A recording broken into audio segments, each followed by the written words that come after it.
We'll have that ready.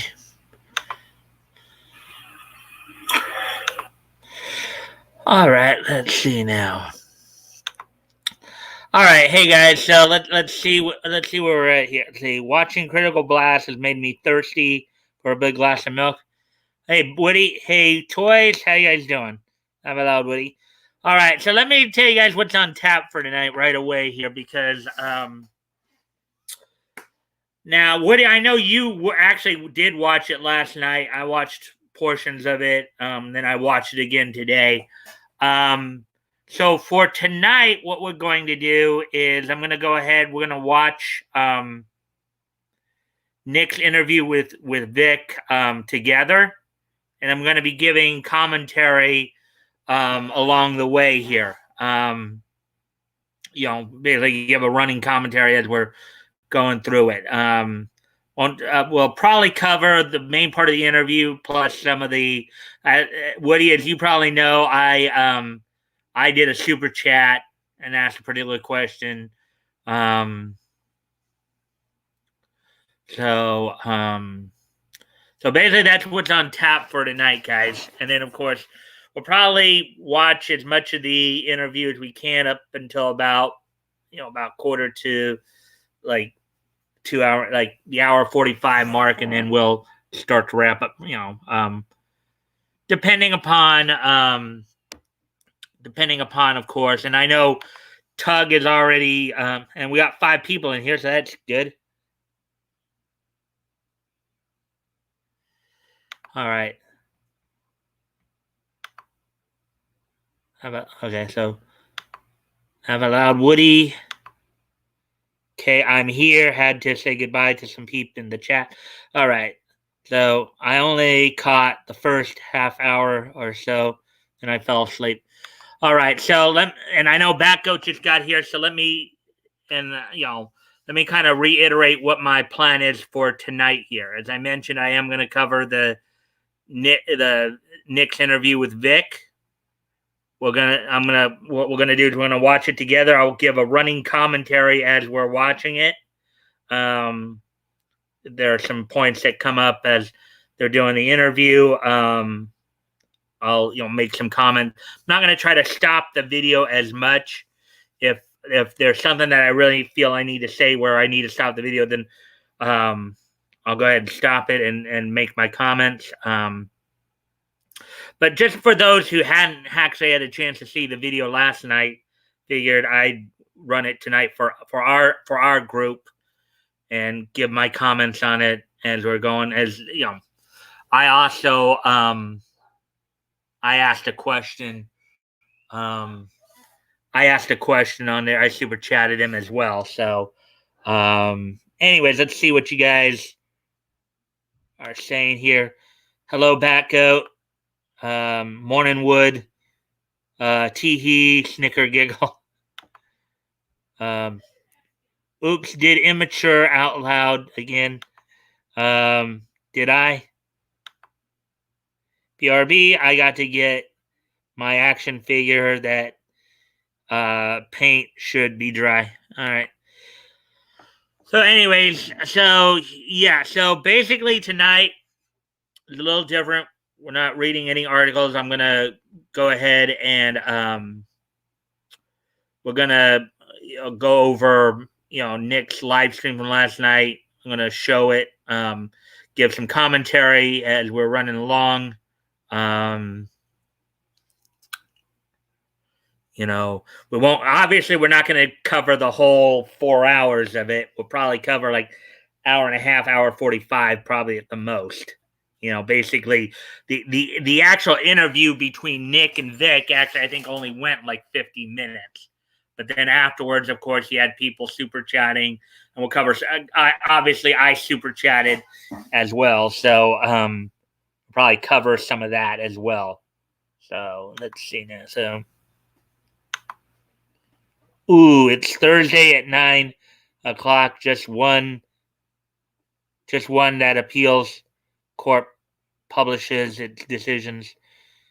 Yeah, that's what we're waiting for. I don't know if that is the case that Nick that happened and Nick is going to go ahead and do that. But anyway, so with all that being said, and everybody will know what will be going on as we. So what I'm going to do now is I'm going to share the screen. We're gonna, as I said, we're gonna watch it together. I'll give some commentary as we're going along. If there's anything I pick up there or things maybe I want to add to certain notations there or whatever. I'm not going to try to stop it as much for those who didn't have a chance to see it yet. See when. Anyway, so without no further ado, we're going to start a little early here tonight. I know I've been trying to get it started at 10, but I haven't figured we got enough people in here now. And this is something that I'm going to want to take as much time as possible. So go ahead and share this and we'll get going on it.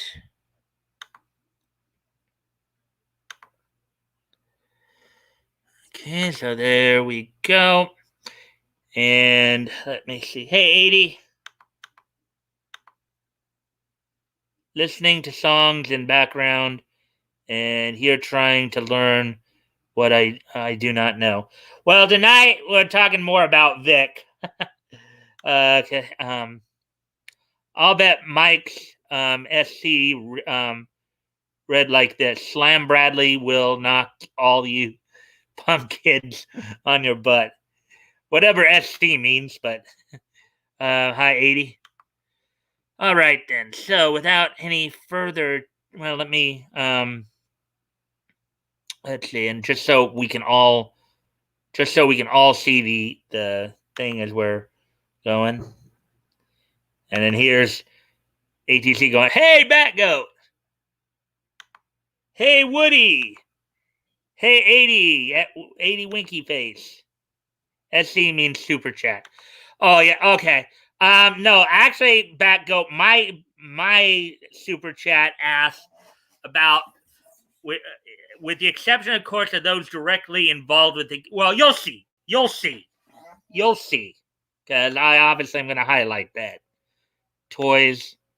Hey, Batgoat, you'll see. So, anyways, without no further ado, let's go ahead and get this going here.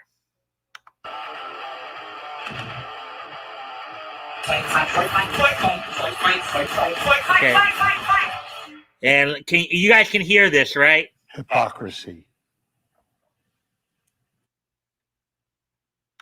Hey, what's up, guys? Welcome Winks to Law-Splaining the Interwebs. I am your host, Nick Ricada of Ricada Law, and you guys can hear this, right? In Central Minnesota. And with me today is a very, very special guest, Mr. Vic Mignogna.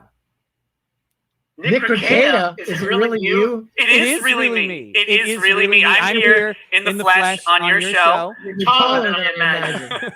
That is true. I am definitely taller than you imagined. Also taller than you, if I... Well, that's not saying much, bro. I'm sorry. That's nothing to brag about, I promise. We are here to get the record clear, and that needs to be straight out the gate, laid out, that I am taller than you. It's echoing, Mike. The world. I concede that point, and we can move on. Hey, thanks for having me, man. It's echoing. Thank you so much. I appreciate the chance to talk with you. And first and foremost, can I just say this, Nick? Yeah. To all of your viewers, listeners. Batgoat, you're saying that it's echoing? Do you have headphones? I think that should help.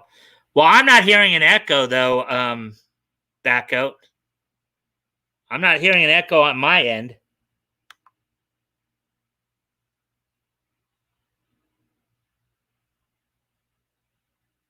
Close this.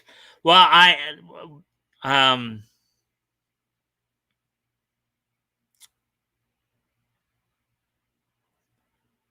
let's see. Well, I do have one of my screen. I do have my YouTube screen that I use for my for the channel here. The double audio. It's gone now. All right, okay. I'm gonna go ahead and start up the video again Let me know if it's still echoing, but I doubt it. Like I don't think it's at my end. Because I actually have so I have like the first three windows I have open here are the first one's the YouTube screen for the mic stand, and then I have the second one is StreamYard screen. The third screen here is the screen for the interview. I do have my YouTube screen muted, so or I believe I did. Yeah, my YouTube screen's muted. So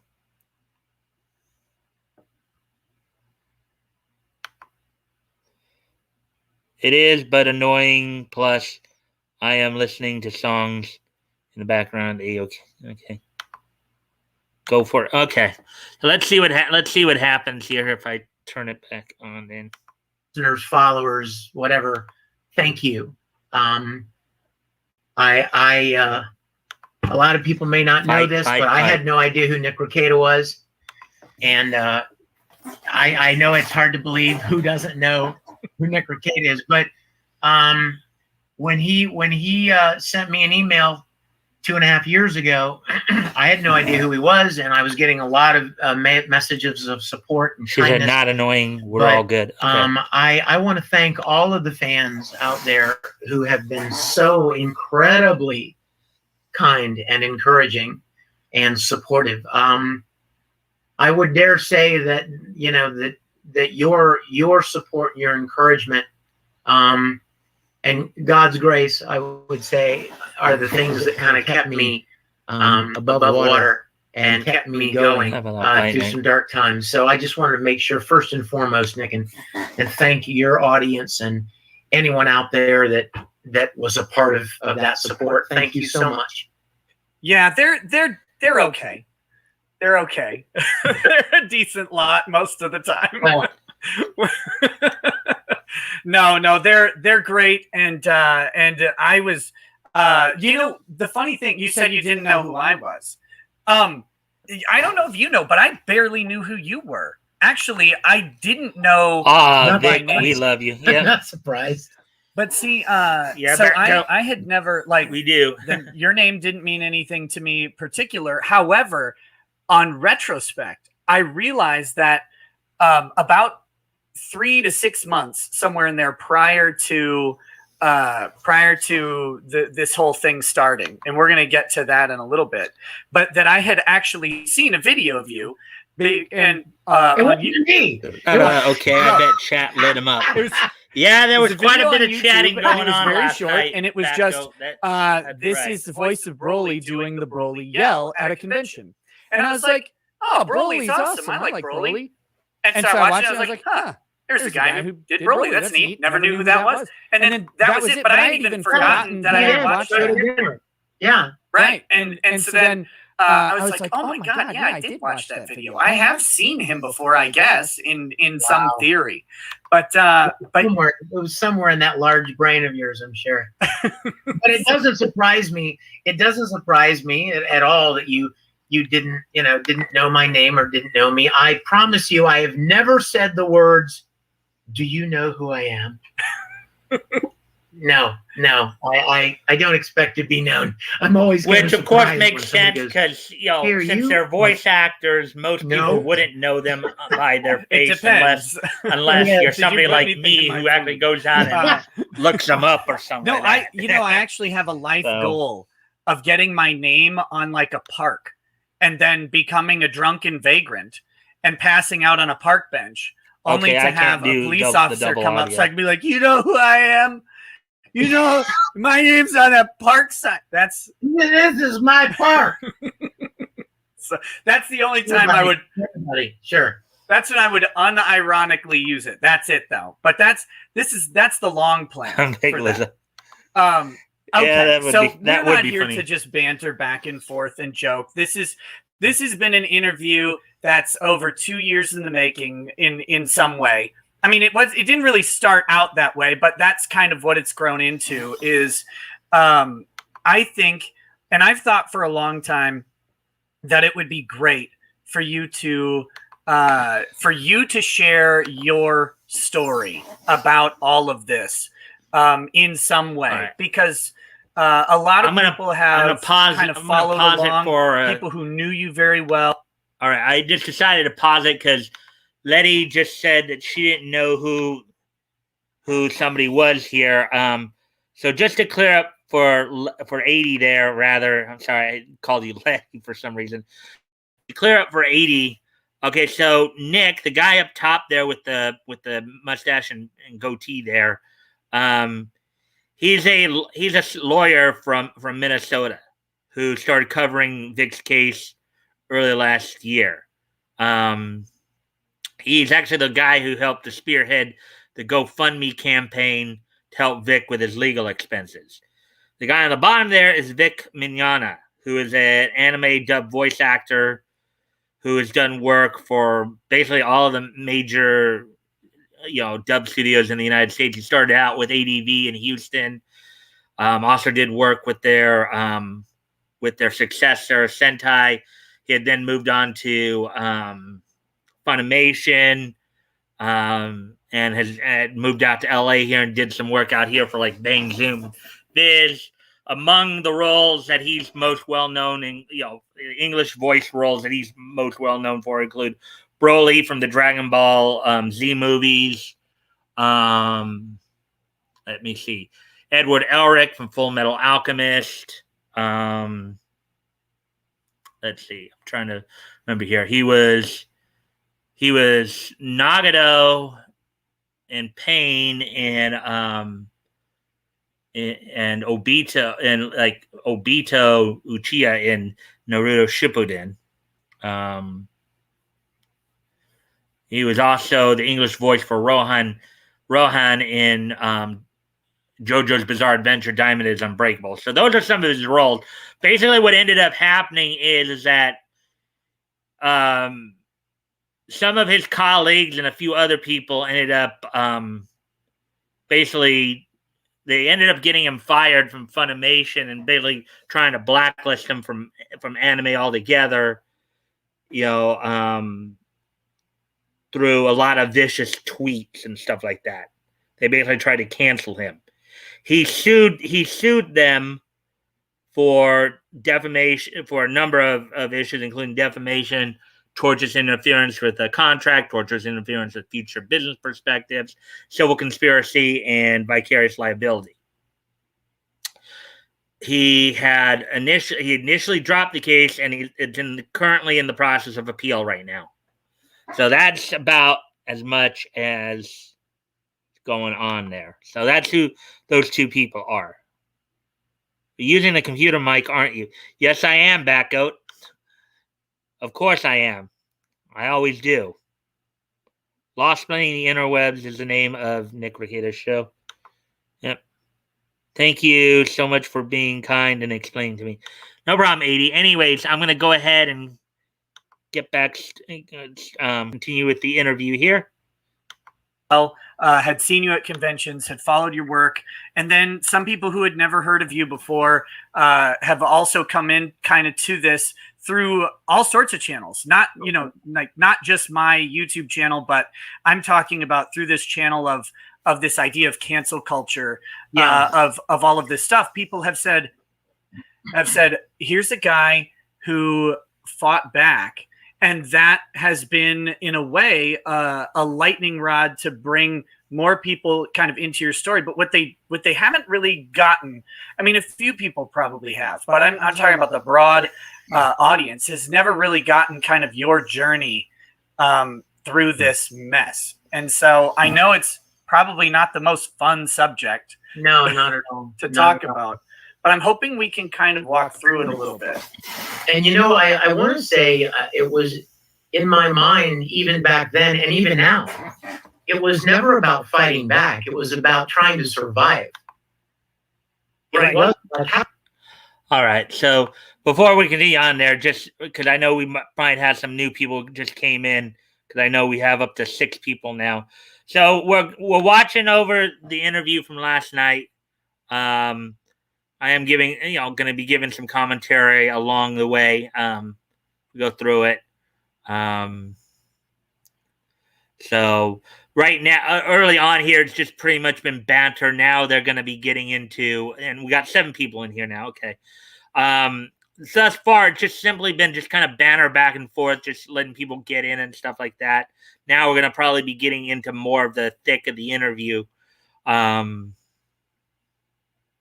So, and what I'd like to also have you guys do too is, as you're listening to the interview as well, watch their facial expressions too. See if you can pick up,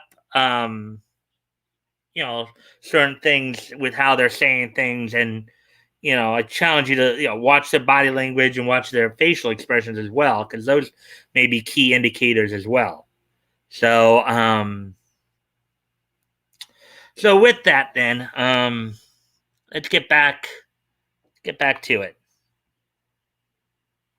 Right now, of course, everything's kind of still hunky-dory, happy go lucky. But now we're going to probably be getting into the meat of the interview here. So here we go. How dare you? No. You know what? I can tell you and all of your listeners and viewers. I didn't want to do this.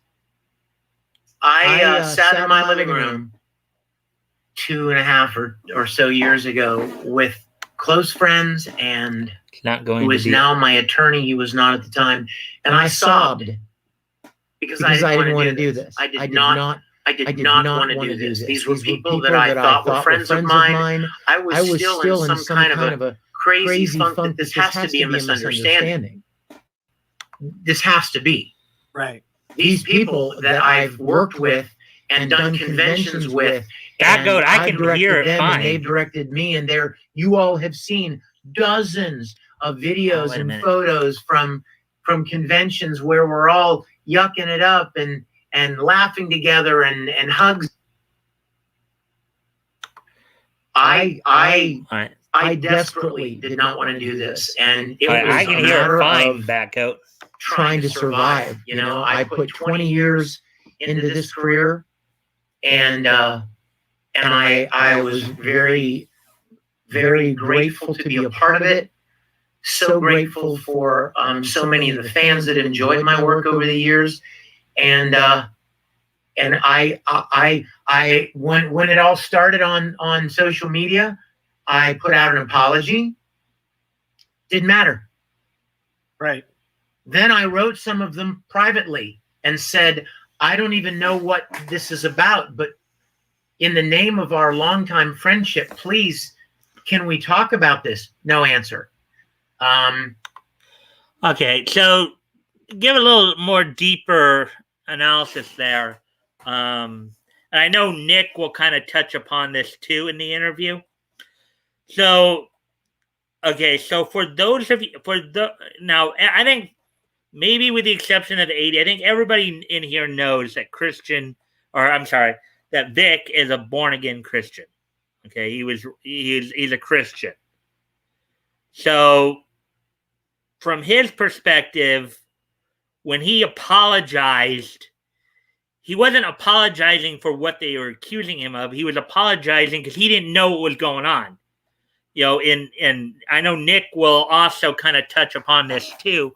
As Christians, we're taught that we're born with a sinful nature, okay?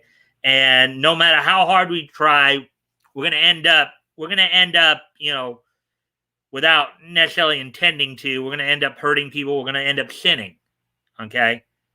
And Vic was just simply thinking at first that that's all it was, that he must have somehow did something that offended them, or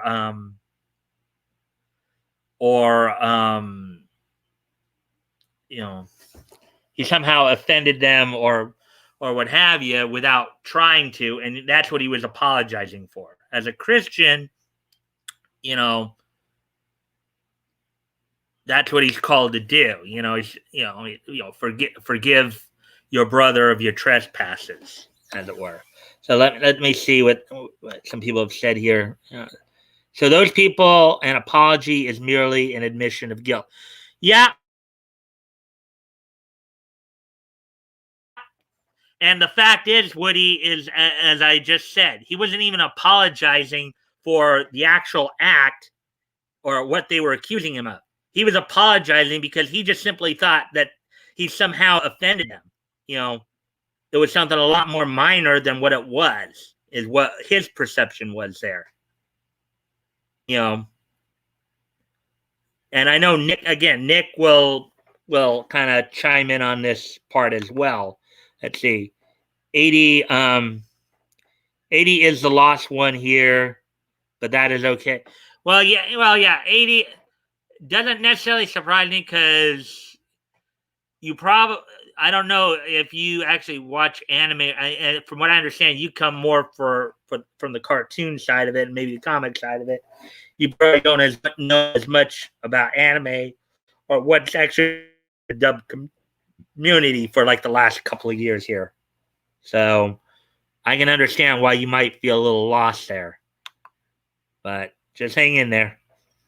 Actually, Edward Elric is voiced by Romy Park, Broly by Ben Shimada, and right. Okay. Okay, question mark. We're talking about the one who did the English voices. Who did the dub of the English voice. The initial, yeah, you're right when it comes to the initial Japanese broadcast. But we're talking about the guy who did the English voice for them when it was dubbed. This drama has been at least 2 years in the making. That's true, Woody. True. Anyways, let's get back to this. Let's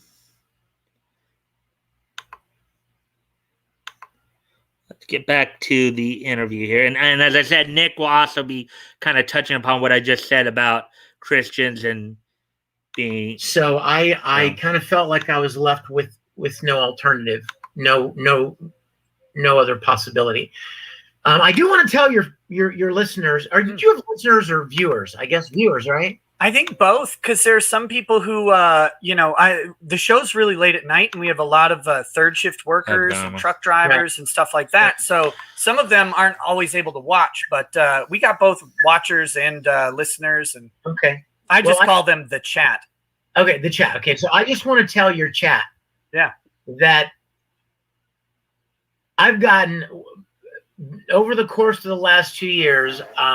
One of the reasons that I did not come on Nick's show was because Nick has a particular style. I have no idea what you mean. I don't either, but it's not my style. And a lot of fans would write me and they'd be like, I can't believe you should tell that Nick Rekieta guy to stop being so mean to people. And he's so insulting. I'm like, first of all, I'm not his dad. Second of all, I have nothing to do with his show. And he can say whatever he wants. I have no control over what he says or does. But because I'd heard of your own style of presentation, I was like, I don't endorse that. That's not what I would do. And I didn't want to be perceived as contributing to that. And you and I've talked about that, Nick. Okay, so with that, of course, and for those of us who have actually watched Nick, we know the style that he's talking about. Nick, yes, is very confrontational. Okay? I think for those of us who have watched Nick's streams, we know he is very confrontational. Vic is not really unless it's something like major, like with what happened with those Christians who were protesting the anime convention.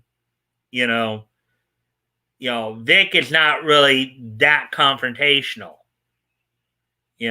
unless it's something real important or unless he feels like he absolutely has to.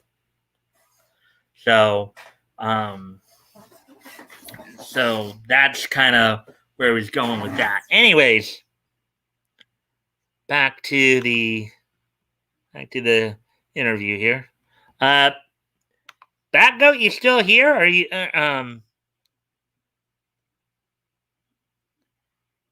I don't know if it's any case of double audio or anything like that. I don't think there was double audio, but Anyways, we'll get back to the interview here. So, but here's the beauty, and this is a lesson the whole planet could learn right now. People can disagree or have different styles or schools of thought and still get along. Whoa. Yeah. It's amazing. Concept that just blew all your Totally minds. agree. But it's the truth. And so I appreciate Nick for who he is. And I didn't come on for a long time because I didn't really, I didn't really kind of endorse some of that kind of style, but that's just me, and he's him, and live and let live. And the other thing is he promised he wouldn't drink during our interview. So yeah, I do have a minor dilemma that I was supposed to bring up before the show, but I didn't really have time. And that is, I have a tradition where I take a shot at every 1,000 likes, but I'm going, well, this is water, by the way. I'm going to suspend that until after you are off the show, out of respect and courtesy. And one thing that I have told the chat before, this is not an inconsistent rule. I will never actually drink on a show where it would make my guest uncomfortable or compromise them in some way. I've had some guests who are sober, recovering alcoholics, and I don't want to put any sort of pressure on comfort on them. So very kind. So I will be suspending that until I believe that after we're done with this interview, because I don't know if you're going to be able to stay the whole time for the whole show. I don't think I am, but I'm hoping we can do hour and a half. Live and let live. Yeah, so we'll get to some good stuff, and then after that, I can take care of those silly show traditions. Okay, back to be back agreed. To there, usual, right? Right. Live and let. Now that we've been rid of that prude manana, we'll. No, but I think that what you just said is really interesting because it's emblematic of this entire thing, this entire culture that we're in right now, and we are in it. I mean, America is fully in it. It's this if you disagree with me, you aren't worth breathing anymore. Yeah. And that is something we've seen grow out of really over the past decade to be something we have not encountered in the way that it's working. I don't know if ever. I mean, we've had animosity and hate in the country. Certainly there are big racial divides and stuff in history, but to have just interpersonal political divisiveness, or not even political, but just perspective divisiveness, turn into vitriolic hatred so fast. People aren't even allowed to have a personal opinion. Right. And it's crazy. Some things are Yeah. And just to let you guys know, I actually did watch a portion of this video earlier, so I kind of saw some of this already. But yeah, that's the core. That's one of the big core issues right now, is that we've gotten to the point where you can't agree to disagree. It's like we literally are getting ready to go to war over some of this stuff, and it shouldn't really be getting to that, But you have a lot of people who seem to be trying to push stuff, because they don't like the fact that people don't agree with them. So, anyways. Demonstratively wrong. You know what I mean? There are some things that are just factually wrong, and everybody knows. But then there are like having a lightsaber collection. Oh, that's very right. That's a joke. But there are other things that are just a matter of opinion. They are purely subjective. And for anyone to say, you don't see things my way, so you need to be destroyed. You need to be crushed. You don't deserve to work. You don't deserve to have friends. Sad that people you don't deserve to make a living to pay your bills. Talk freely now. You don't see things my way. That's terrifying. What if that were turned back on those people? Oh, yeah. Like, if the very people, what if the people that didn't agree with them decided to seek to ruin their lives, and or worse. It's just really devastating. Really devastating. Yeah, I fully agree. And so I'm glad. I'm very thankful that you came on. in light of all that, and I promise not to make fun of too many people while we're talking. But what let's I won't make fun of anybody. Let's make that distinction. You guys won't hear me making fun of anybody. You may hear it from me. It depends on how much Dr. Pepper I get in me. No, I'm just kidding. So let's roll into this story. I know this is not a great, it's obviously a very dark time in your life, but 2.5 years ago, you're sitting in your living room, you're faced with this choice, and the choice is survive, fight back in some. I don't want to phrase it as fight back, but do something, take some action to try and survive, or really to just allow yourself to be beaten into nothing. Like, I don't even know what the alternative is. Well, at that point, I don't know if people really know the timeline, but the point at which I decided that I had no other alternative was it had to have been at least, I don't know, maybe you know better than I do, but it's kind of a blur to me, but it had to have been at least like February or March, maybe. I don't remember exactly.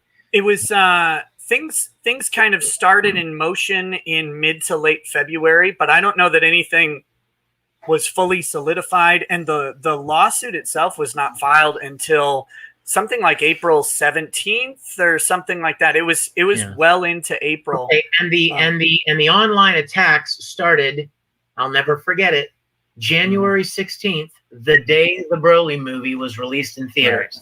Right. I've often found it funny that, and of course, as we all remember, it was Mars Girl who started that. A lot from what we had found out later, some of what they were accusing Vic, or some of the things that they were attributing to Vic, were actually attributed to another voice actor, Philip Guardiola. So the idea that he was married to a teenager and all that, but that was actually another voice actor altogether. So there was a whole mess with that. But anyways, back to the interview here. That opposing counsel likes to say, you're just bringing this lawsuit to silence them. Are you kidding? Are you kidding? Silence them? Silence them? Did you see his reaction right there, people? It's like, are you kidding me? Like, his eyes just widened right there, and his mouth kind of widened. Like, rightfully so, he was exacerbated, because it's like, that's baloney. He brought this lawsuit to silence them. He's indicated there's no way he could silence them. Anyways, let's get back to they ran roughshod, without no restraining orders, nothing impeding all of these people from just piling it on nonstop 24/7 for 2 months before I even during that time tried to apologize and tried to figure some other way besides this. So the whole idea of silencing, that's absurd. Silence them? Are you kidding? They talked. So the people that had the least to do with any of it were tweeting 400 times, a month. Like, I don't even know how you do that. But there was an awful lot. My point is, an awful lot happened before I decided that I had no other alternative. All right, so I just wanted to ask everybody, because it's getting down to where, like, right now we've only got 2 people. Is everybody still here? Are you guys still able to hear is there any audio issues like echoes or anything like that?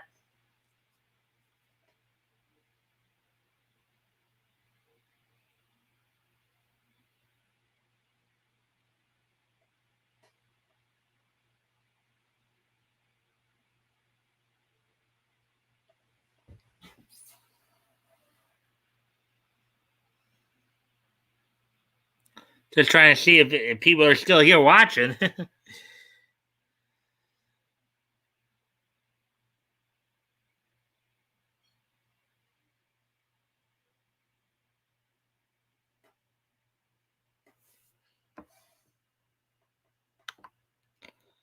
I hear.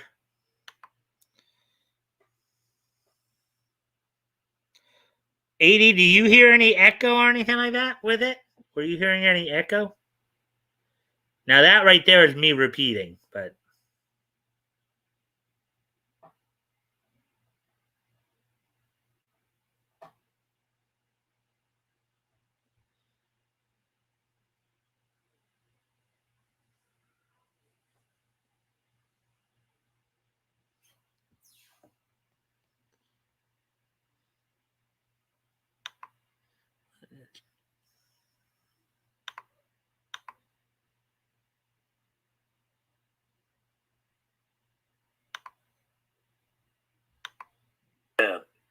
the spirit of a particular.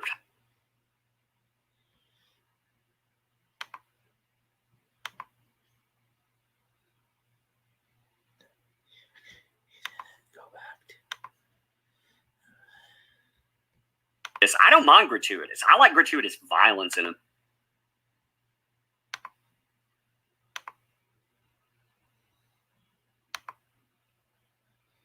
a little echo at times. But does not interfere with understanding words. All right, so I guess it looks like we're back up to 5 people watching. It looks like. All right, I was just wondering because I noticed nobody had really said anything after a while there, so I was just hoping everybody is still. So I'm just hoping everybody's still catching it. Hopefully, can give me at least some idea that you're here. Anyway, so I'm going to go ahead and turn back on the interview now. Right, and I want to kind of clarify something with your apology. The apology, the way I read it, had nothing to do with any of the accusations. I think in that apology, and correct me if I'm wrong on this, you're acknowledging that there's probably people in your life that you have wronged in some way. Yes, absolutely. And just acknowledging the general flawed nature of being a person. Like I can hardly get through a day without feeling like I did something just a little bit wrong. Like maybe I wasn't nice enough to the person at the checkout line even. Right. Humans, we have this, dynamic interaction, and sometimes you slight someone you don't really intend to. But it didn't have anything to do with what was being levied against you. Well, yeah, exactly. All right, is there still an echo? Because I think I did just try to turn off the mic on the StreamYard.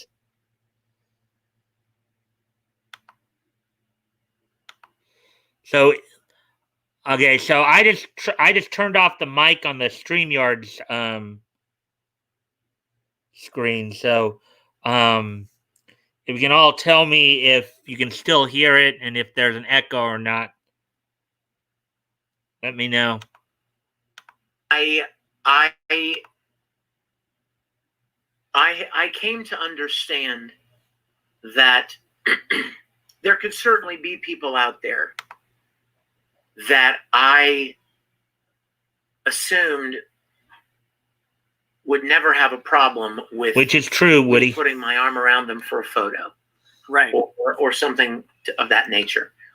And when I read or heard about all of, can you guys still hear it? And is it echoing? Photo, and it made me uncomfortable. And I, at first I was kind of upset about it.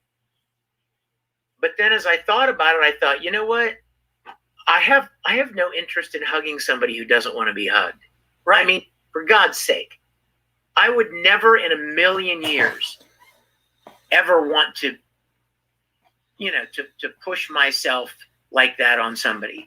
If any of you have ever been to a convention, 99 out of 100 people are fine with hugs from their favorite voice actors and industry people and taking photos. And so it's very easy to get into a rhythm hugging people and taking pictures and stuff.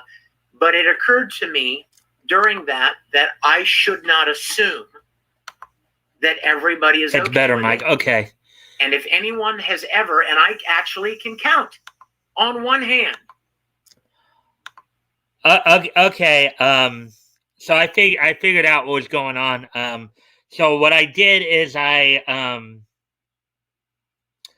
muted the StreamYard on the StreamYard share screen here.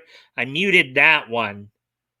So if you guys can let me know if you guys can still hear it. And now Woody just told me it's better now, so hopefully that fixed the problem then. So hopefully that fixed the problem. Anyways, I'm gonna go ahead and turn it back on. Of the tens of thousands of people that I've taken photos with over the years, I can count on one hand, Nick, and I'm not kidding you. I can count on one hand the number of people that said to me, "Hey, I'm good without a, is it okay if we don't hug? I'm good without a hug." And what do you think I say in those? Oh, come here. No. Yeah, I think you viciously, of course not. Of course What not. I have said is, sure, man. And absolutely, no worries. And we take the picture. Right. So, but I came to the realization that there are people that may not feel comfortable expressing that or with that kind of a show of kindness or affection. And so so I apologize to those people that I had completely not intentionally hurt. And you know what? I mean, if you guys and that's what I was even getting to earlier there, what he just said right there. In other words, he wasn't apologizing for, because even to this day, I think most people would agree that he, that's certainly out of character for him. That is certainly out of character for him to be that aggressive with people. Okay. And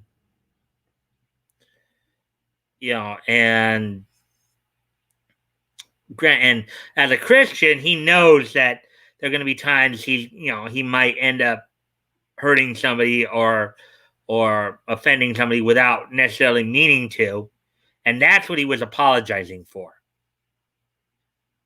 That's the part he was apologizing for inadvertently hurting people when it was not his intention to do so, not for what he was accused of doing. Okay, so anyways, we'll get back to the interview here. This is really hard to say in front of a camera, but I've already done it once, so I might as well do it again, right? Yeah, I guess. My deposition was very clear. I have failed in my life. I've made poor choices. I've made some bad choices.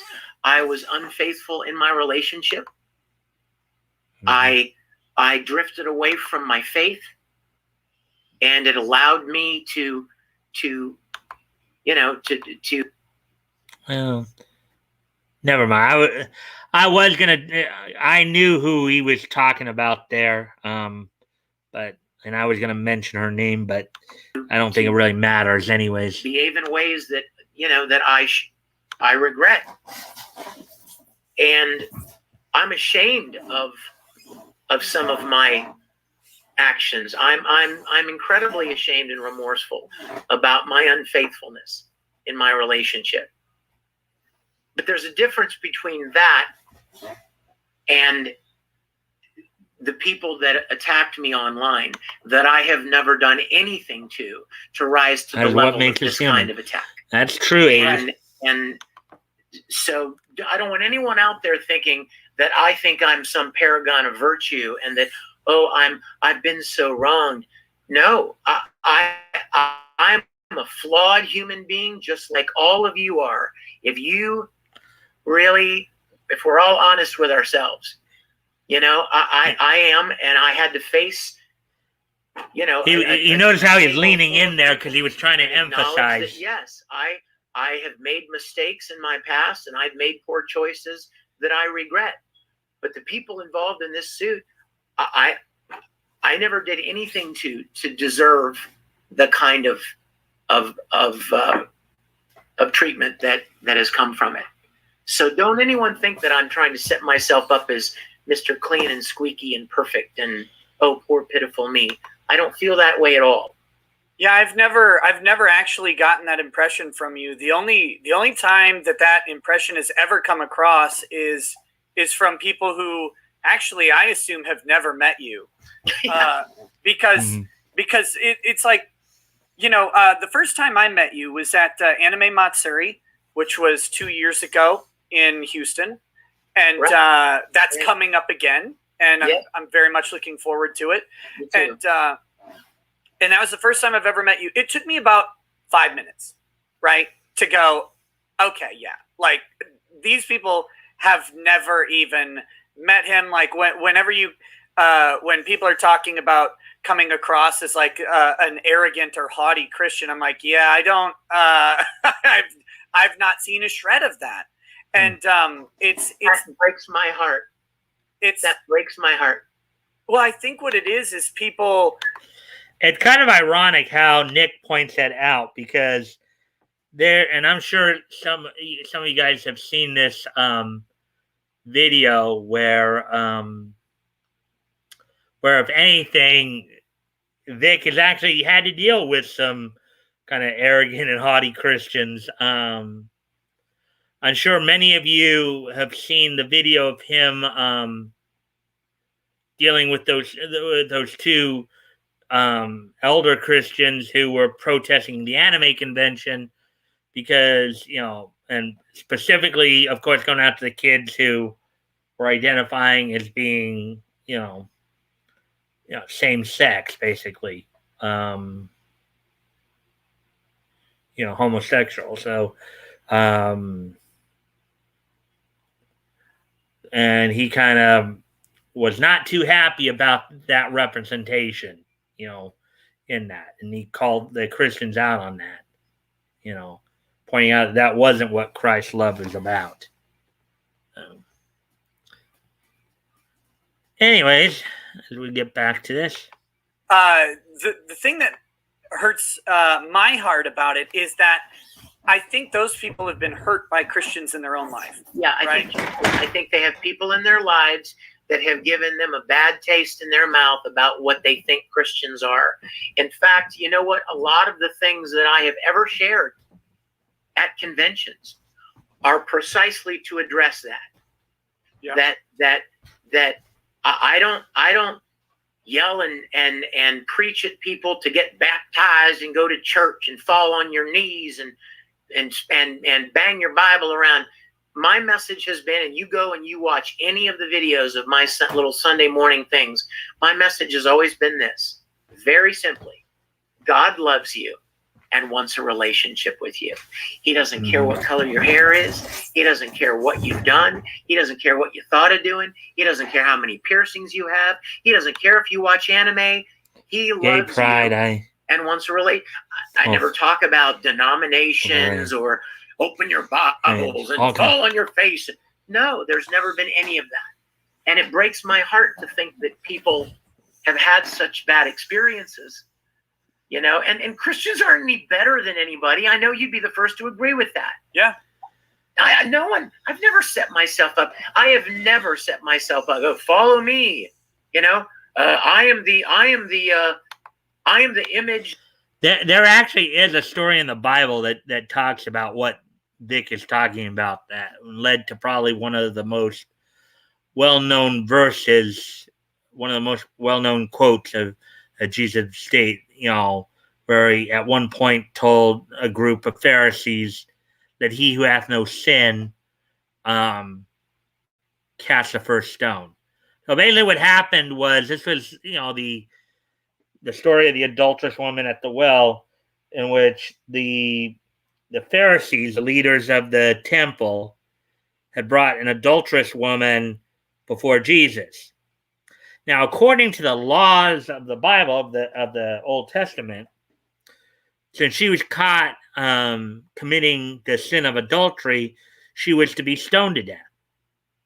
And they asked, Jesus, teacher, it says in the law that she is to be stoned to death. And they asked him, well, what do you say?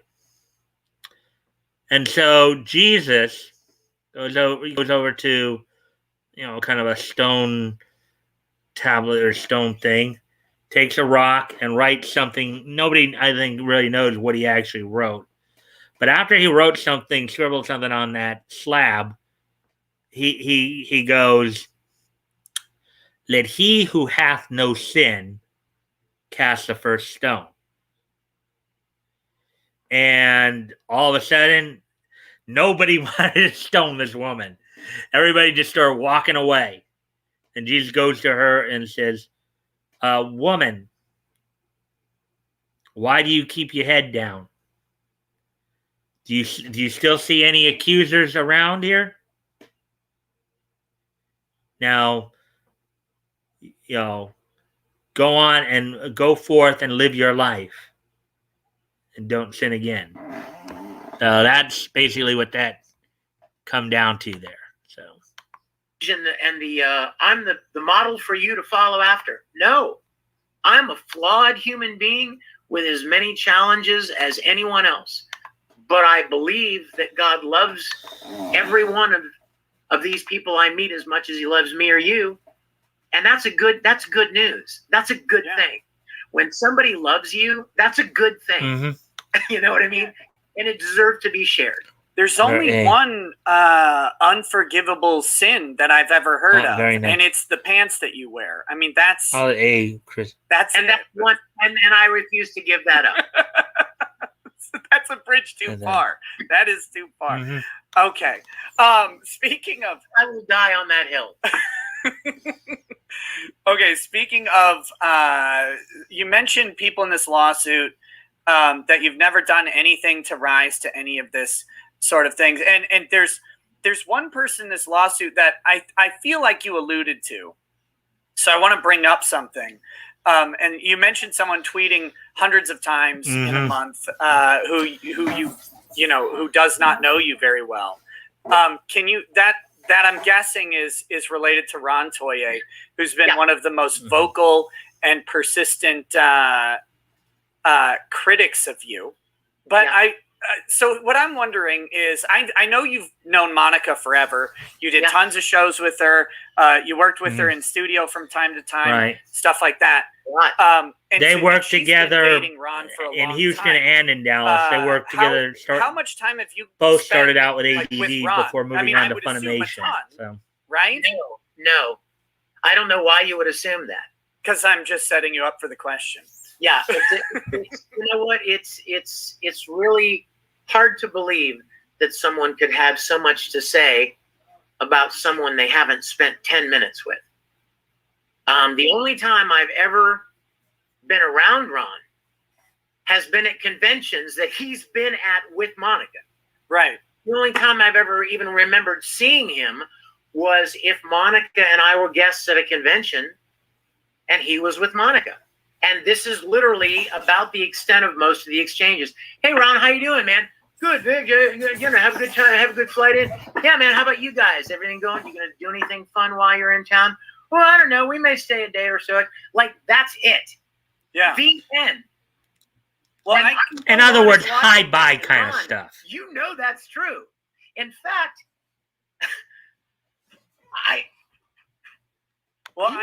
around.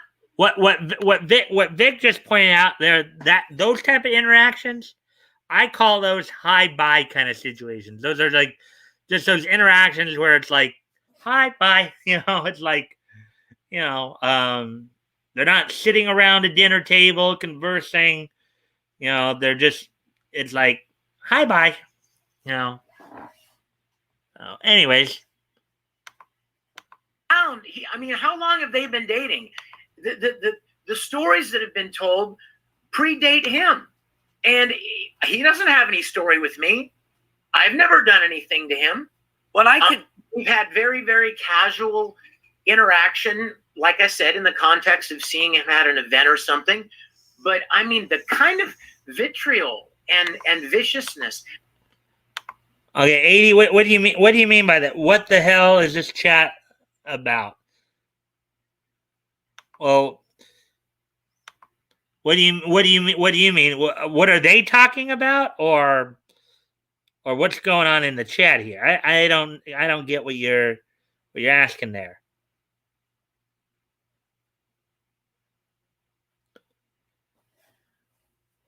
So if you're wondering what they're talking about there, this stems from Vic's lawsuit against the aforementioned Ron Toy, Monica Rial, Jamie Markey, and Funimation. Okay.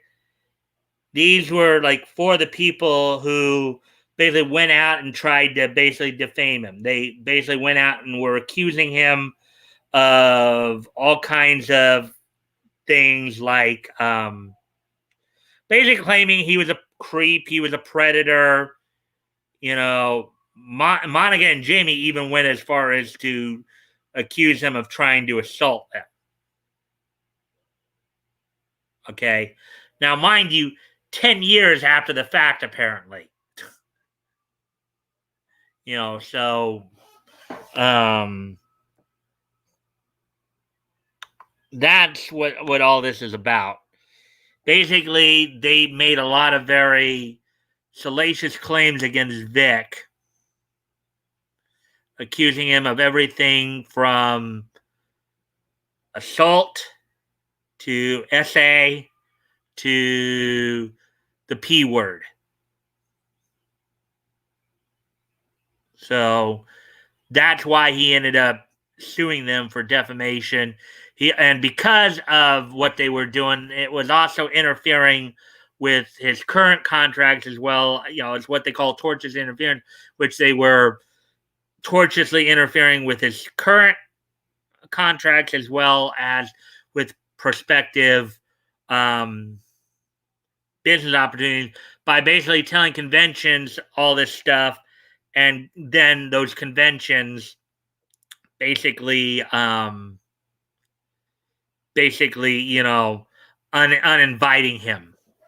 So it cost him money in terms of convention appearances and the money he would have made at there. So that's what this is all about.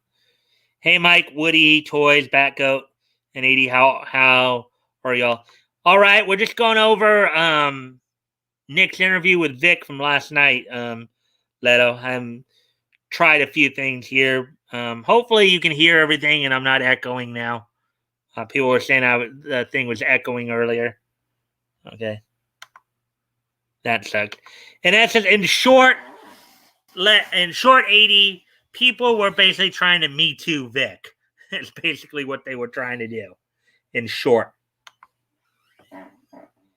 That Vic show was crazy, wasn't it? Yeah. Oh, you were watching it as well, Leto? I'm just kind of going over it and giving my commentary on some of the stuff being said here. You know,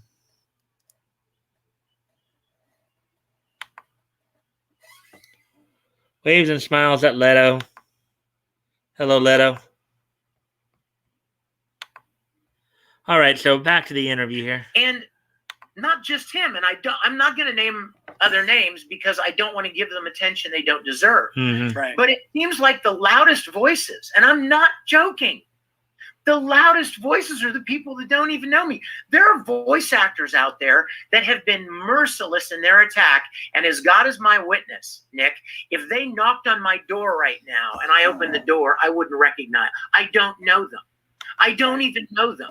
And they seem to have so much to say.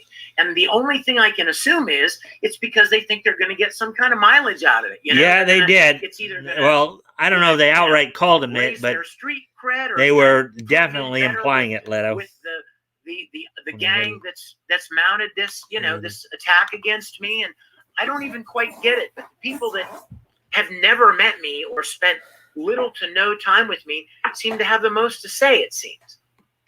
Yeah, well, that's what I was gonna say.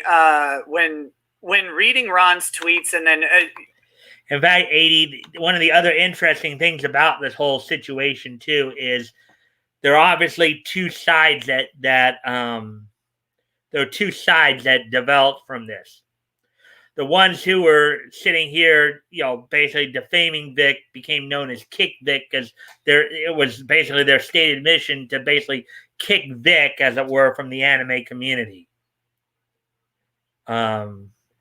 As for the side who was supporting him, it became known as I stand with Vic. In other words, I stand with Vic. I stand for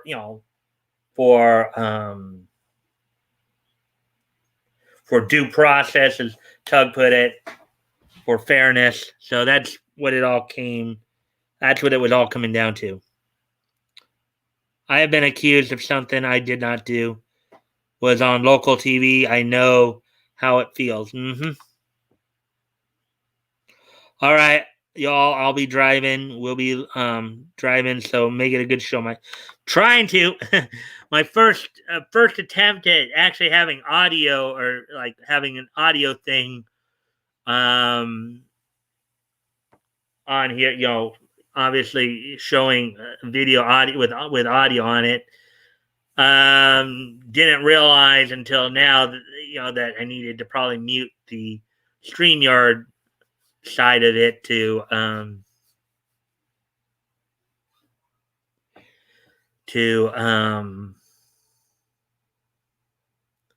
not make it echo. So anyways, back to this now. I assume you've heard at least that Ron had a very, very extended conversation with me in direct messages on a couple occasions. And you can tell. Again, it took me all of 5 minutes at Anime Matsuri to kind of get the feel for who you are.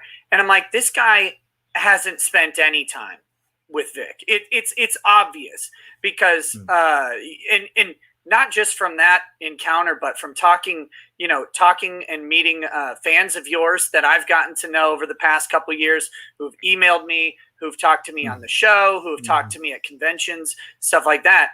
You can, heck, if we start going through these chats, which we'll have to do at some point, we'll find littered with stories about how you took time out of your day, talked to them when they were in a really tough situation, and helped them out. And it's like, yeah, Ron doesn't know Vic at all. Like it's plainly obvious.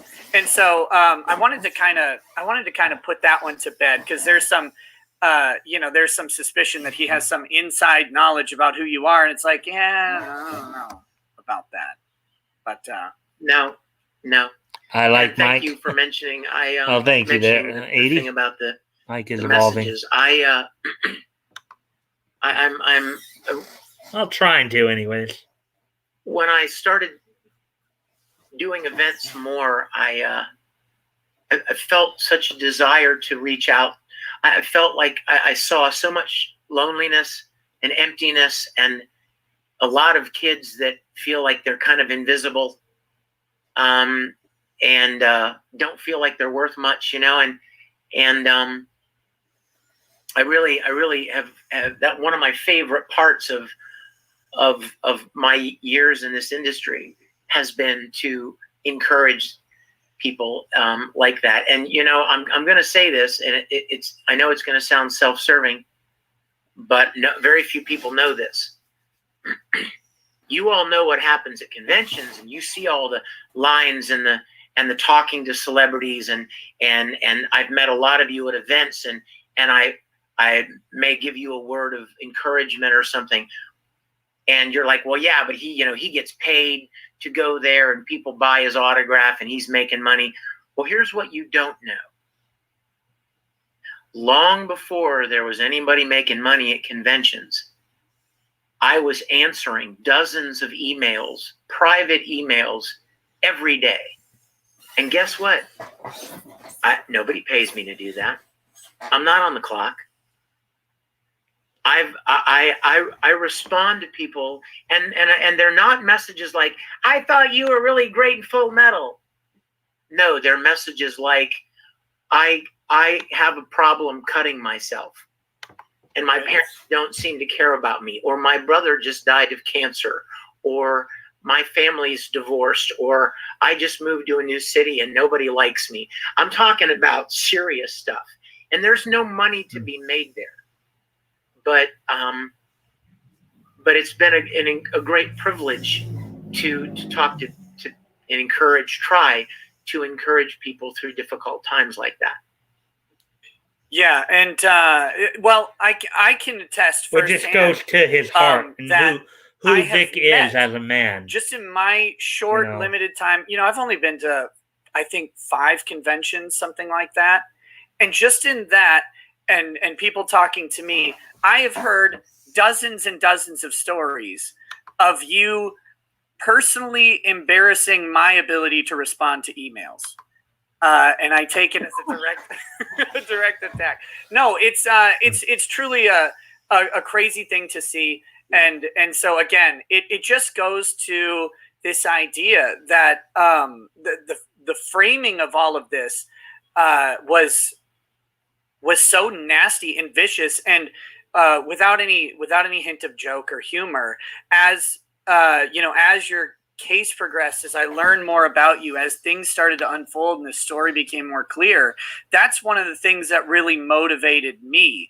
Was like, here's a guy wants to give Lost Money Man a virtual hug. All of this stuff at the way a lot of people would like to do it. And he's being just blasted for this stuff and completely misframed on how you approach people, and seeing that, it's like, wait a minute, no, I'll be right back, stuff guys. Has to stop. So that was a personally motivating thing for me in all this. As things built up, it was like, this is just not just. It's injustice. And that rankles.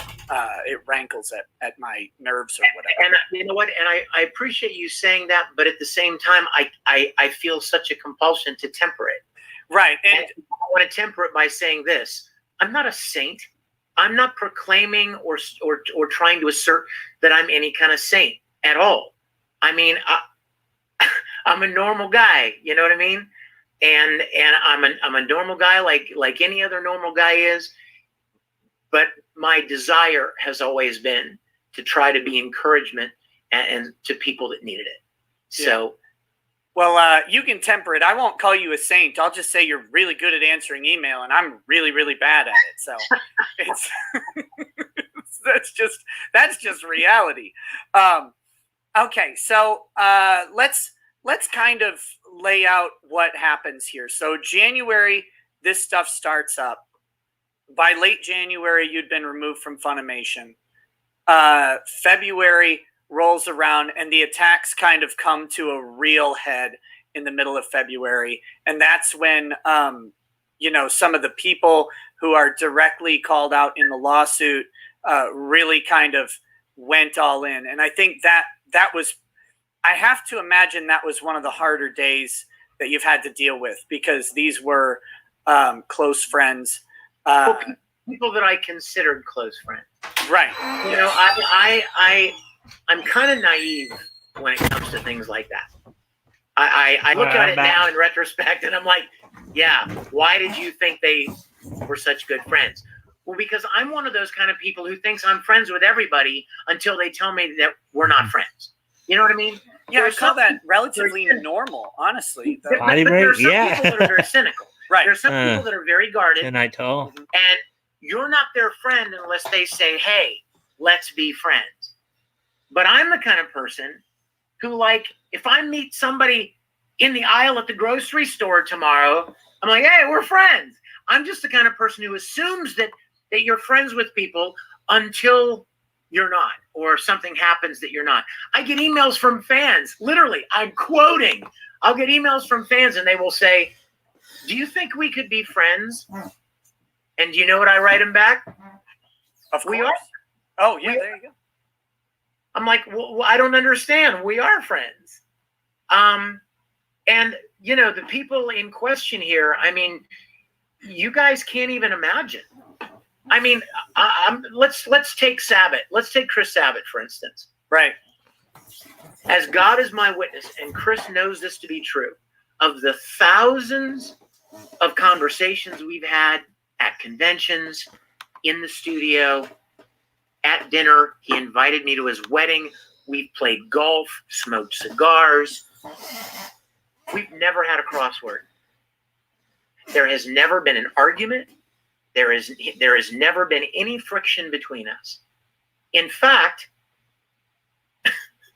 he has told me on more than one occasion that every voice actor in the industry owes a tremendous debt of gratitude to me for opening the door, but busting open that glass ceiling in convention appearances, where the anime voice actors are relegated to the corner over there, and they're given a flat amount, and they just spend all day doing their thing. And I was one of the first ones, if not the first one, to say, hey, could I just have a table with all the other guests? And let's just see how it goes. And I don't know if he'll try to deny it or not, but he has often told me that all of the voice actors that make good money going to events now owe me a debt of gratitude for being the first one to cross that line. Well, and like I said, we've never argued. We've never had any problems together. He told me. Okay, and an interesting piece of irony there, guys, on that. And I know Nick has talked about this before, too. And it's been kind of put out there. Initially, when Vic initially did that, a lot of them were, like, all over Vic for doing that. They were all, like, critical of him. Oh, how dare you ask fans for money like that? And now they're all doing it thanks to him. And, of course, Vic was just pointing out that Chris was...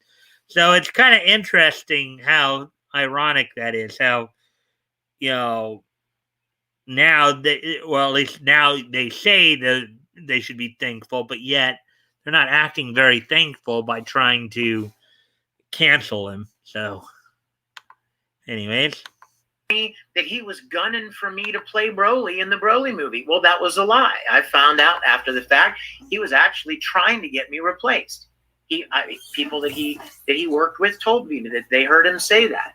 And the most hurtful thing, I have a photo on my phone, Nick, of me and Chris Sabat playing golf and smoking cigars. And if what another voice actor said is true, at the exact moment that he was standing there with his arm around me, smoking cigars and playing golf and inviting me to his wedding, he was telling other people behind my back that I was a pedophile. At the exact same moment. And the other people involved have never... Jamie Markey knows that she and I have never had any crosswords. Every time I ever saw her in the studio, it was like, hey, sweetie. And the events we've done, I remember doing an event with her in California. I think it was called Anna Magic. And I'll never forget, it was the weekend that they announced Vampire Night and that I was going to be playing Zero. And she and I were at that convention, and we sat down in the restaurant at the hotel and had dinner. And she told me all about her family. She's directed me. I've worked with her in the studio. We've done shows together. You guys have seen the videos. This is why in January of 2019, I was dumbfounded. I couldn't believe. I'm like, this has to be some kind of a misunderstanding. All of these people, I've known them for years, and we always laugh and joke and smile with everybody.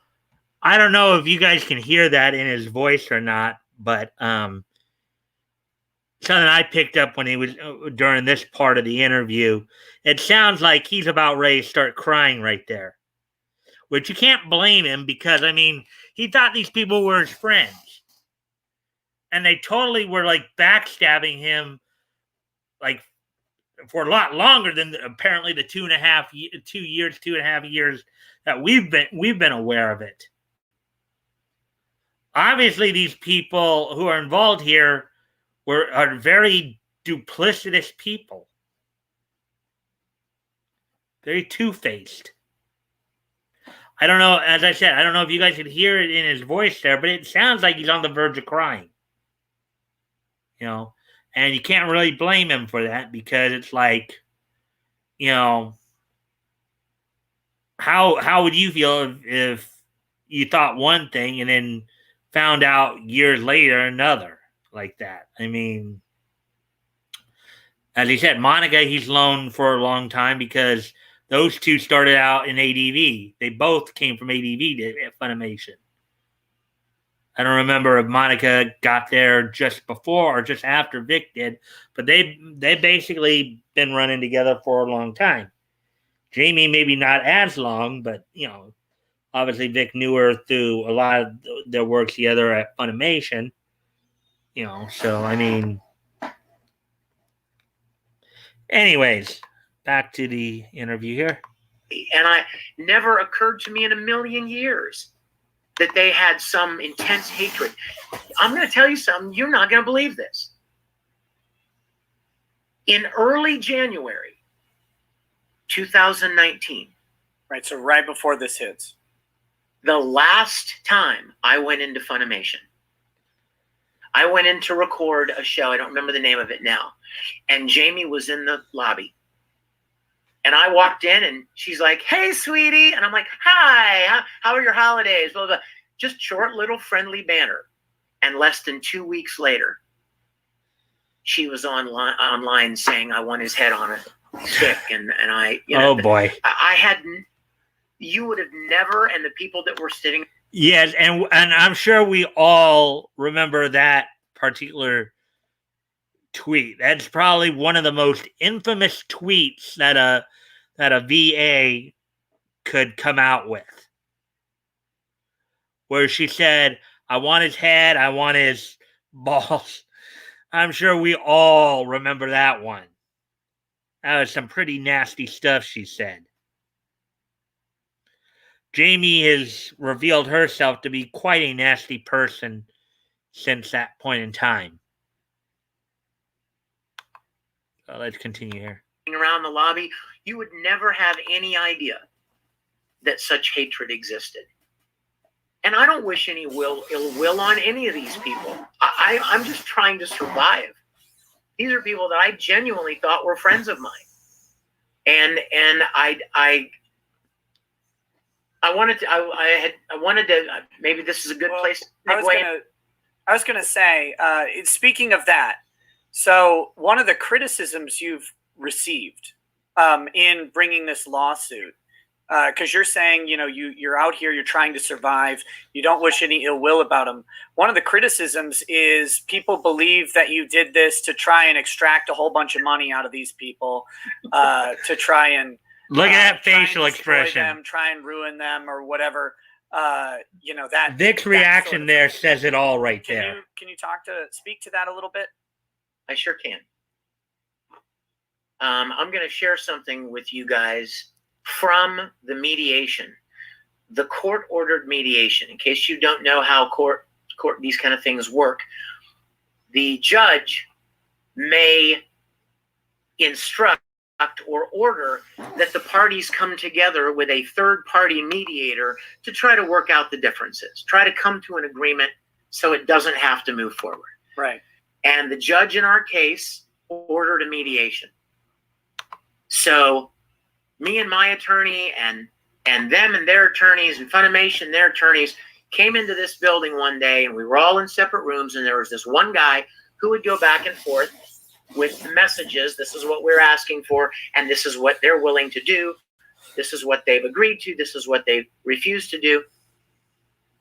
Most people, I would think, most of you probably think that because I lost so much money in convention appearances at all the largest conventions that I was scheduled to be at when the Broly movie premiered, which, by the way, has grossed 3 times more than any other Dragon Ball movie ever. And you would assume, right? Common sense. I mean, it's common sense. If you lose all that and all of your regular jobs, if you're going to sue someone, it's for damages, and you want monetary reparation, right, and damages. Right. And those are, to be clear about one thing, though, those are alleged as part of the suit. But that's how you bring a lawsuit. You have to allege damages because if it goes to the judge or a jury for a decision, that's what the court has the power to do. Right. But mediation is supposed to find alternative ways to resolve a dispute if possible. Right. And so we went back and forth with what we requested and what they refused and sent back. And this is what I want you guys to hear. If you thought that I was in this to get money from people, our last offer to Funimation, our final offer to Funimation was just take the tweet down. No money. No money. Just take the tweet down and promise or sign whatever that you're not going to interfere with my ability to just work or find work. And they refused. This could have all been settled a long time ago. That was all we asked. Just take the tweet down. And Nick, I don't know if you've told your audience this or not, but in their own filings, in Funimation's own filings that are public record, under oath. Now, before we get to that part, I want to make another comment there. So basically, what Vic said there, that all he really wanted was for them to just take down the tweet and just stop defaming him. Okay, stop interfering with his livelihood. Stop defaming him. That's all he really wanted. They refused. Now, I know for the most part, everybody, I think for the most part, most of the people here, maybe not everybody, but most of the people here who know about the situation, like, I doubt very seriously this is the case with anybody, but if there was any doubt that there was this cadre of people at Funimation who were just trying to get rid of Vic,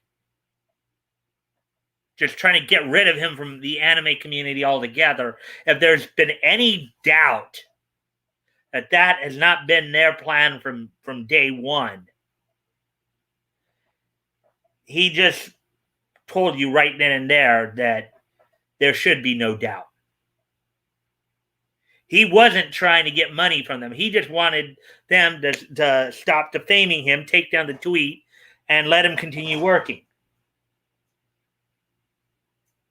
Okay? So, take that for what it is. But that should tell you right there, if you had any doubts that they were not, that their intent was to try to get rid of him outright, just where he was no longer involved in the anime community at all, then what he just said should put any doubts to rest.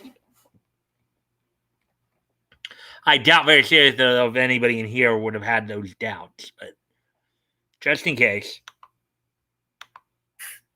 They said that their post was not intended to imply in any way that I had done something wrong.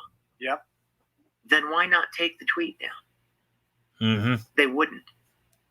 They said in their own filings that they never meant to imply that, but they refused to take the tweet down, and that was the only thing that we asked. We didn't ask for hundreds of thousands of dollars. The last thing we asked for before the mediation ended was, just please take the tweet down and leave me alone. Like, don't interfere with my ability to make a living. And they refused. And just so people are familiar with the timeline here, this is sometime like September of 2019 that the mediation occurred. I remember because if I remember right, the mediation occurred while I was still at HawaiiCon. Which I think was September of 2019. So what I want to get out of that is them taking the tweet down. The damage was already done. It's not like that was going to suddenly erase everything. It was literally just, hey, maybe just leave me alone and don't mess with me, type thing. And it's not.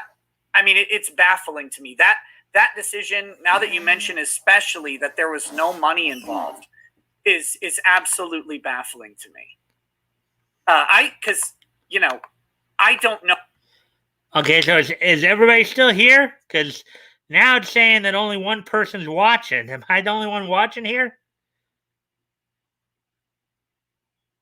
Come on, people. Are you still here?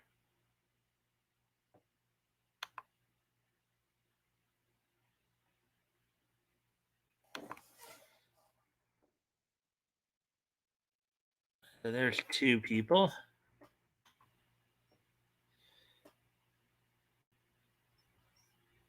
I hope people are still watching. Anyways. Know the details of the mediation. I had suspected that there is at least some desire for compensation from Funimation because we're almost done with the main part of the interview here. So we're at, like on the video there, it's like the 47-minute mark. So we're coming up on the close. Like we're going to, they're going to be getting into the super chats, and we'll probably be looking at some of those. I'm driving, but yes. Yeah, it's just that the counter seems to keep going down to 1, but I'm not sure if anybody else is there. Leto, that's why I was at 80, I guess, left because she felt sleepy. But I'm kind of wondering if people are still there because, I haven't really heard too much from him of late. The counter's going a little screwy. So anyways,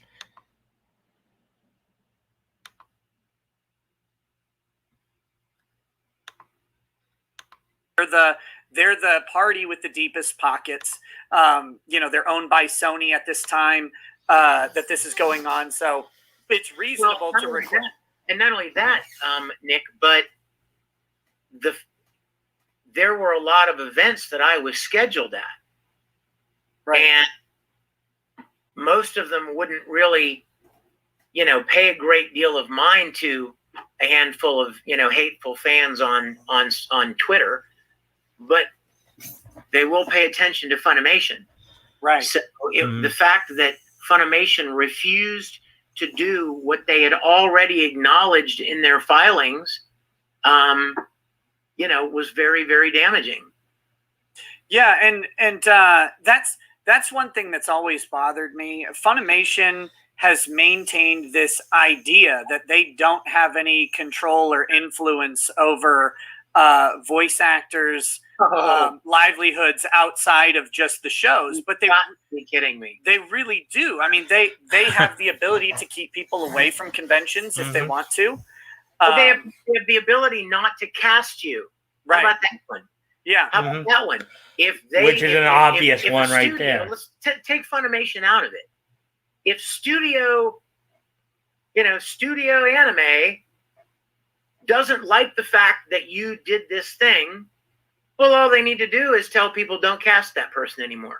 Right.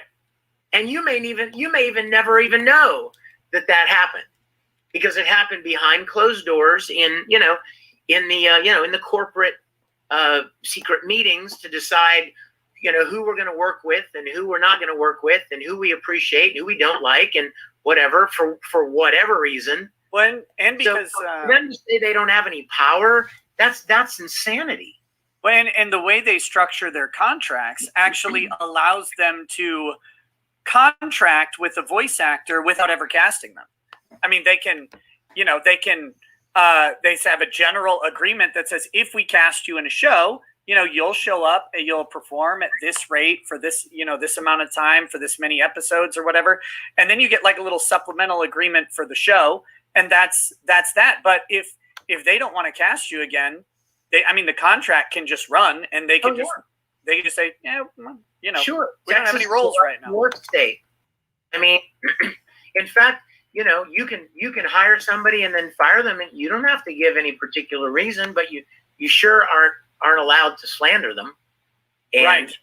And I want to say something else real quick, going back to the friendship thing, Nick. Yeah, this is your time. I want to say this about Funimation. I loved Funimation.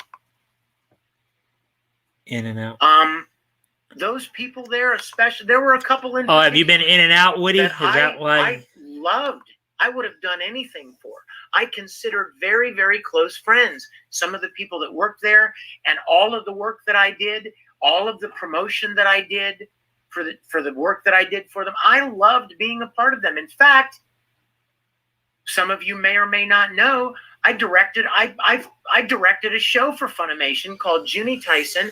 I was still living in LA, and I flew back to Dallas and lived in a hotel in an extended stay for 12 weeks to direct this show. And this, what he's talking about right here, is also going to lead into the super chat I put up there with my work as well. And it was understood that I was going to move back to Dallas, and some of them on I'm not going to name their names, but some of the people on staff that were in a position to make such decisions were asking me if I wanted a salary position or if I just wanted to be a contracted director.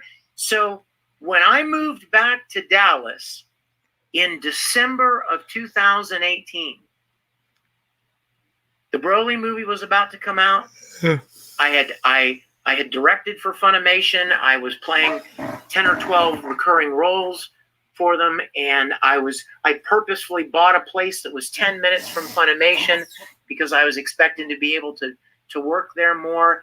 And literally 2 weeks after I moved to Dallas in mid-January, this started, and none of that ever came about. Mm-hmm.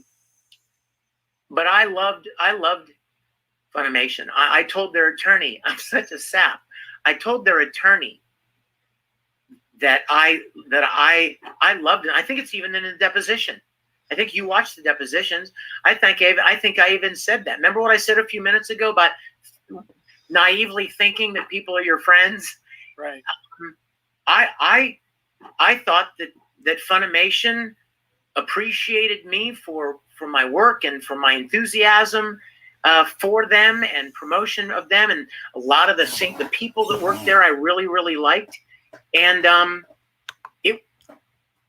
now, as he's talking about this, I actually did do a super chat, which they'll get to here in a few more minutes here, where I kind of touched upon that as well, because I know a lot of people over the past 2 years have thought that it's the entirety of Funimation that's against Vic. It's not really the entirety of Funimation. It's a small cadre of people, small group of voice actors with kind of hand in hand with some, higher ups. Now,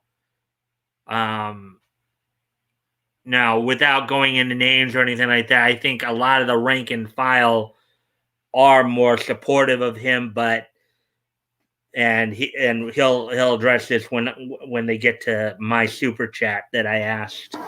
So if you guys know of people who've left, you might want to get them to come back, because my super chat will be coming up soon as well, as you'll hear what I asked here in another couple minutes here. So, anyways, back to the interview. It was really, really heartbreaking to me to when this all happened. Yeah, I can only imagine. Unlike you, I don't have any friends, so no one can ever turn on me and betray me. But it's a nice insulating thing. But no, I kid. What you may not know about me is I use levity and comedy to break tension and stuff like that. That's who I am. It's who I've always been. Yeah. Sometimes gets me in trouble. But No, I should try it. I'm not very good at that, I don't think. But yeah, why don't you try growing some comedy organs? I've been That's an interesting way of saying it, huh? why don't we take a few minutes? I've got so many messages for you in the chats, and I wanted to start going through some of them. Some of them are a couple questions that we can maybe give a quick answer to. A lot of them are just some quick things. Damn, it feels good to be a gangster. And so I want to start getting to those. Guys, if I will read all of these, even if Vic has to go, but we're going to go through as many as we can while he's here. Sure, absolutely. I'm happy to hear from him. Okay, this is from Tet. He says, for Vic, I'm amazed you've weathered this drama storm this long. The fact you've done so without striking out at anyone is what proves to me those allegations are bunk. Innocent people seek stability and peace. I hope you get both. And then he followed up with, after Anime North, he says, AN 2005, I assume Anime North. We talked on Instant Messenger. I was depressed, suicidal from a bad breakup, never got the chance to thank you for helping, got back into anime, and even began doing subtitles for a few series, so thank you for helping me. See, this is what I'm talking about. You can't put a price tag on that. I will never cease to be humbled by those kind of messages. What was his name? It started with a T, didn't it? Tet. Just T. Tet. Thank you, Tet. Thank you. Thank you. I'm honored that I might have just happened to be in the right place at the right time to be of encouragement to you, man. Thank you for that. Thank you. Cashew Matthew says, Vic's last name, Mañana, sounds like mañana, which is Spanish for tomorrow. And Vic is the future. Mike, which means he's never the present. Vic tomorrow, but not today. And tomorrow is always a day away, as we all know from Annie. Yes. My wife played in that show, so I know all the music. We talked about this. Yeah. I played Rooster. I played Miss Hannigan's brother. How cool. Yeah, I think we did. I think your wife mentioned that she was in that show. Yeah. It was that was a long time of my life. All the rehearsals. Mike Walters says, question for Vic, without specifics and not counting those directly involved in the case or the most vocal detractors overall. So ignoring all those people, how would you gauge your relationship with Dallas, Houston, and LA-based VAs? Well, it's interesting because I have secretly been contacted by a good number of voice actors who have said, I'm sure you understand, why I don't want to get into this. I don't want to be attacked. I got a life, I got a family, or I don't want to get into this, but I'm so sorry this has happened. And, every time we've ever been together, I've been at lots of events with you and worked with you, and you always seemed like a really straight up guy. And I'm so sorry this has happened. A lot of them have privately reached out to me and told me that. So I'm very grateful for those. Yeah, I think, and I think it just goes to show like how destructive this thing is, because there are people, and I've talked to voice actors and Funimation employees who have expressed similar sentiments, but they can't say anything. They won't put their name on it because they're terrified of what might happen. Isn't that how unfortunate? How unfortunate is that? It's horrid. You literally rule these people by fear. That they can't even express an opinion. They can't even have an opinion different than the mob, or the mob will, will attack them too. Some of you would be real surprised if I told you some of the people I've heard from, and I was very encouraged by that. But there have been, certainly. Spigot 84.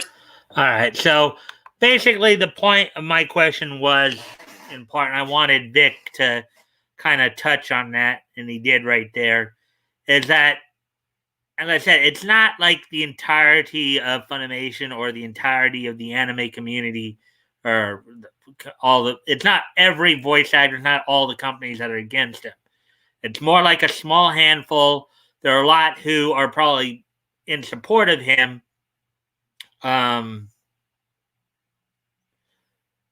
It's just that they don't want to get caught up in it because, they're likely to they're likely to start getting problems. They might either start losing work or losing convention appearances or what have you. But here's one of the things that I've always talked about, okay, with that aspect of it, okay? If you had, like, okay, so Funimation, yes, Funimation right now is the big dog in the hunt right now, okay? Of all the dubbing companies, they are the biggest at this point. LA's kind of close behind, and then you have, obviously a few others there that, I don't think Ocean is doing as much anymore in Canada, and up there, Sentai still around. You got like some in New York as well, doing stuff like TPCI, the Pokemon company, doing the Pokemon stuff. But aside from that, Funimation, but so aside from there's also the ones out here like Bang Zoom, and then of course Viz Media, which subcontract to Studiopolis in LA. And then of course yes, Sentai with Seraphim Digital Sounds in Houston. Now, if one of those companies would stand up to Funimation and would hire Vic, I mean, I know a lot of people have talked about, well, maybe Vic should start his own dubbing company, which would be great too. But here's the problem with that. It takes a lot of money to start up a company like that, and also you're going to have a lot of the same problem. Like, it's sometimes easier to do it through if an established company was to just kind of stand up and say, Son of Funimation, you're wrong. You're wrong on this. Vic is a great talent. Use him, or we'll use him. And of course, now, Grant, Sentai has a deal with High Dive. They recently got a deal with Crunchyroll too, from what I understand. And if they have to stop working with Funimation, because they have, and Vic is one of many VAs who have worked for both Funimation and ADV/Sentai. Okay. So, just my point in that question was it's not the entire community. It's not even it's entirely one company. It's just a small cadre of people, small handful of voice actors and higher ups who seem to have a bit more of an axe to grind. All right. Well, we're on an hour 47 here. We'll probably listen to at least two or depending upon how long they are. We'll probably listen to 2 or 3 more super chats, and then we'll start to wrap up. Just because I know I already ran this pretty long, and I stopped more often than I actually intended to. But since there were some technical issues and all that, but I hope everybody's been enjoying it. We'll probably be wrapping up pretty soon here. So, anyways, back to the interview here. Says, God bless you, Vic. I'm continuing praying for your strength. Thank you so much for the work and passion that you bring to every character. Again, love you, brother Vic, and God bless. Thank you, Spick. Thank you, Spicket. Spicket. Great name. Thank you, Spicket. Tina says, hey, Vic, I'm on to Nick. He's holding the GoFundMe money from you to do the show, which you would never do since you hate him. If that's the case, blink 3 times. We'll know it's true. Seriously, you'll always be Broly and Ed to me. Oh, my goodness. Richard Pierce says 2 words, gay pants. Well, those are 2 words. Fan Advocacy Network says, Vic, I just wanted to send some positivity and prayers. Can't we just stop the pants hate? I just want to say that. Can't we stop the pants hate? At least for Pride Month, guys. You got to lay off until the end of June. Vic, I just wanted to send some positivity and prayers your way. I hope you know just how much you and your work means to us fans. We will always have your back. Keep up the great work. Andrew. Thank you. Andrew War Snowboard says, Vic, thanks for answering my question about my job of 9 years on Twitch last week. I interviewed for a promotion as early as Monday, and I'm really hopeful I'll get it. I can't wait. Hope the best for you, Andrew. Can't wait to see you at Matsuri. Godspeed. Thank you. Good luck with that job.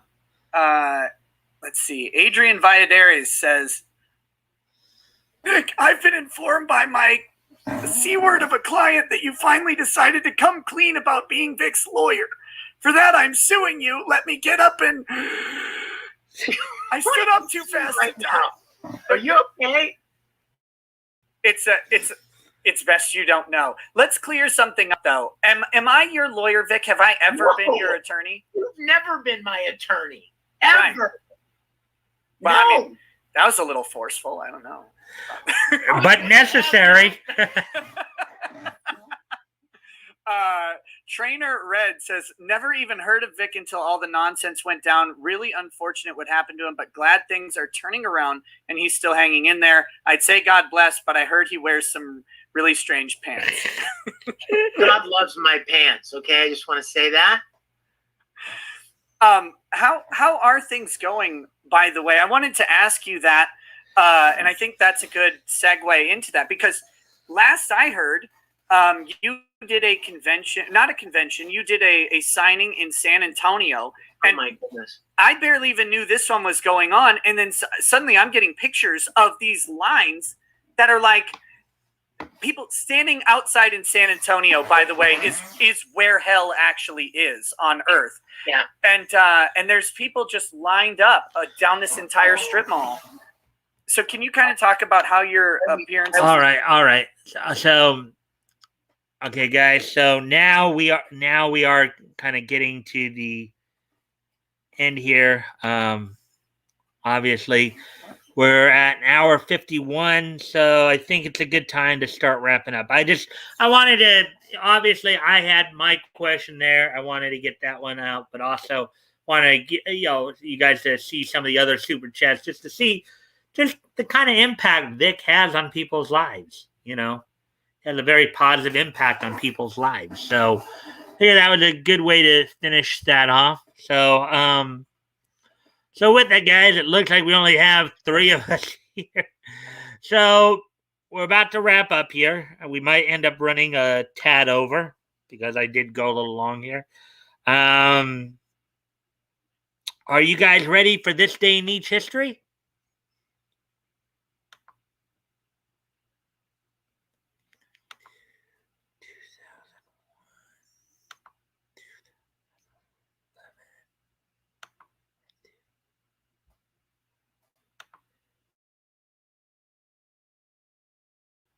So are you guys ready for this day in Nietzsche history? We're about to wrap up here. And apparently, accordingly, there's only 2 people here.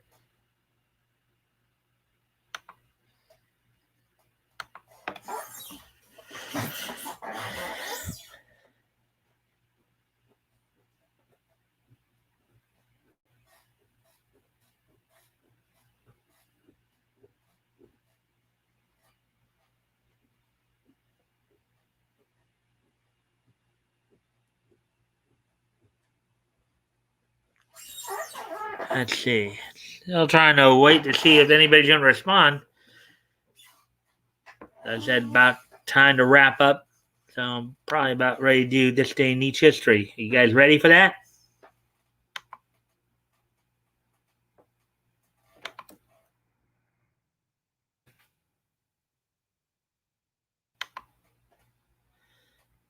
All right. So anyways, without any further ado, I'm going to go ahead and get started then on this day in Nietzsche history. Hey, finally, somebody responded. Ready? Okay. So here we go. Today being Thursday, June 24th.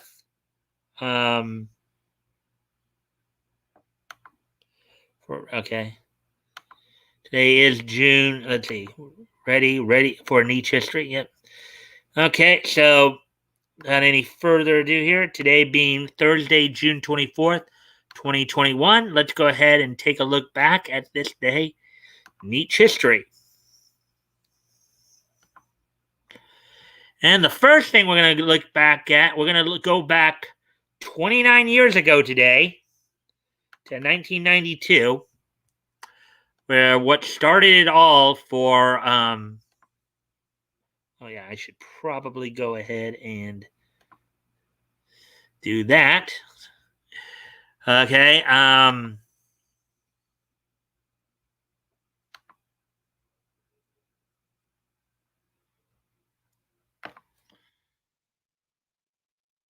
only have one person watching now. All right. So, anyways, back to still ready. All right. So back to how it all started for Image Comics here. So on this date, 29 years ago today, for $1.95 for 32 pages, Image Comics released on the newsstand Savage Dragon #1. This is actually the first issue of an initial mini-series that introduced the world to Savage Dragon from Eric J. Larson. This is the same guy that we read about last week, the CFO from Image Comics. But this is the guy. This is the character that Eric Larson is known for creating. Of course, the series did evolve into a TV series in the mid-90s as well.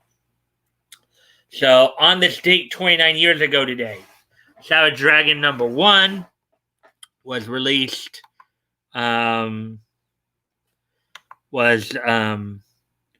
Released on the newsstands, went on sale on this date back in 1992. So there we go. So now the next piece of niche piece of niche news here. Oops. What am I doing? Oopsie. I'm getting a little. All right, so let's see. Okay, so now our next stop. On this day in 2001, 20 years ago today, from the Continental Airlines Arena in East Rutherford, New Jersey, the WWF at the time hosted its King of the Ring tournament. In the main event of the night, of course, Stone Cold Steve Austin would retain the WWF Championship in a triple threat match against Chris Jericho and Chris Benoit. Also, the night saw the semifinals and finals of the King of the Ring tournament, in which Edge had defeated Kurt Angle in the finals, advancing there by defeating Rhino, where Kurt Angle advanced there, defeating Christian.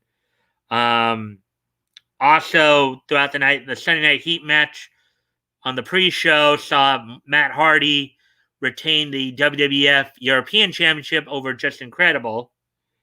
Also, Jeff Hardy would retain the WWF Light Heavyweight Championship over X-Pac, and I believe the Hardys were in a rivalry with X Factor at the time. And also, the Dudley Boys retained the WWF Tag Team Championships over Kane and Spike Dudley.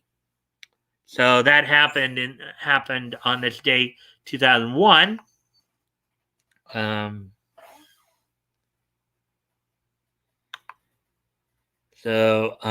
Anyways,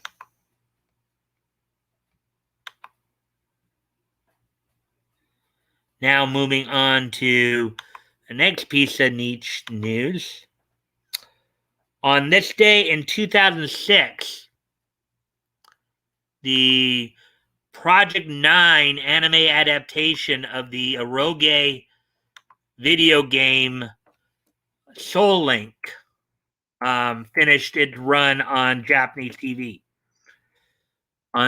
15 years ago today, in 2006, the Project number 9 anime adaptation of the eroge video game Soul Link finished its run on Japanese TV. And finally,